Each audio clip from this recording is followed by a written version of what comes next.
intimidation stuff. Like we spoke to Fernley, Jake James. Fernley, Jake Fernley, sorry.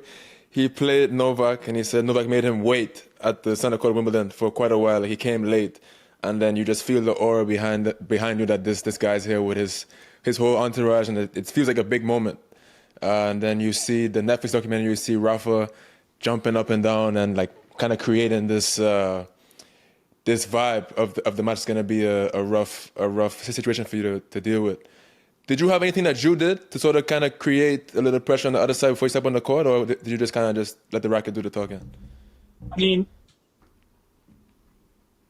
I think the common thing is like nobody's rushing out of the locker room. You get your match called, and like you'll see some players more than others like are just starting to like put their stuff together, right? It's Really? like, okay, that player can get. I mean, there was other players where you'd be like, they get their match called, like the player's still on like the massage table and that kind of thing. Like, so at the end of the day, the top players, you know, when the world revolves around you, you know that when that tournament is kind of based on you, you know, when your poster is like the only one that's like in the city everywhere you go, and it's like this person's playing, you kind of have more pull.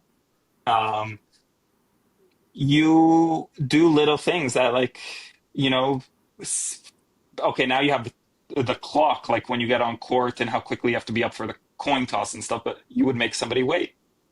You know, you would kind of play it to your terms, like, hey, like I'll be ready when I'm ready. They're trying to take it away, but players still push those limits, right? I mean, Yeah. Yeah. you had the generation before, like before there was Hawkeye, the way top players used to do it is like you get a call that you know, okay, maybe the ball was out, but if you intimidate that umpire a little bit and you stand there, you stare at him, you say, what is this? Maybe at 4-all and there's a close call, 30-all again, that same scenario, that call gets overturned to your favor, right? Like Yeah. those pressure things, like few players have that gravitas that they can put that on and try to like sway things. And it's all within their right to do it, and they should do it. You'd be a fool not to. But that's kind of the thing. It's like little things. And every generation, it's had to be kind of different. I don't think there was anything I ever kind of did like consciously. I would just go at my own pace. It's like, okay. And it's also like, I got to get ready at this time. I just kind of like focused on myself. And I don't think players are thinking like, hey, oh, I saw them leave like the locker room to go wait by where the matches are called. I'll wait 5 extra minutes. Like, no, I'm just going to do it at my pace. Not Okay. like, Whenever you're and ready. that, so it wasn't like I have to wait to get in this guy's head. It's just like the higher ranked you are, you have more say, you have more pull, and then you just kind of like do things more to your own liking rather than adjusting. You get to pick what time you get to practice, right? You know that you get the best practice times. You know you'll never be sharing a court for practice. You know that before the tournament starts, that the tournament director is going to be messaging your agent being like, "Hey, what time do you want center court?" You know you'll practice only on center court. Like all these kind of things are the perks that come with it, right? That's like a respect and influence that you earn, and then obviously you'd be a fool not to use it. Was there ever a mental trap for you? Like you're performing really well, you have these perks at tournaments, and like you're the guy. And did you ever sort of in any match kind of expect things to go your way as opposed to inserting your dominance? I don't think necessarily it made a difference so much in like in matches because, but it's more so like